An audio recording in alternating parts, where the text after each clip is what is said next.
In such a world, the law is no longer about right and wrong. It's about control. Abraham Lincoln said, the President of the United States, he said, if you want to know a man's true character, Abraham Lincoln said, if you want to know a man's true character, give him power. Jabbar can be humble and be preaching. Let him be a millionaire or billionaire. When he has power, then you'll know the true character of Jabbar. Or let him get a wife, then you will know the true character of Jabbar. When a man has got power and has got money, then they reveal their true character. Remember what I said in that podcast, that money does not change a person, but money has the ability to take out that which is hidden in a person.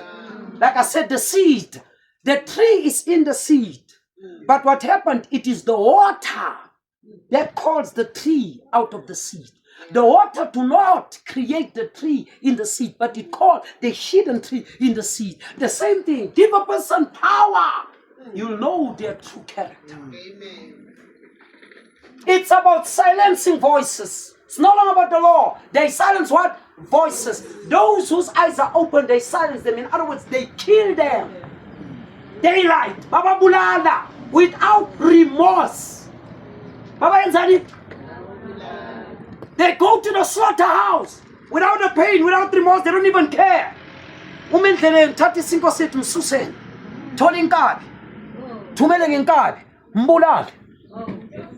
Thola inkabi engananhliziyo. He live with the blood money. But everyone, when the day you die, your film plays in front of your eyes. It's like a movie that plays. You start to see things that you have done. Then you realize, oh, we have made blunder. I'm at a crossroad. I'm at the death row.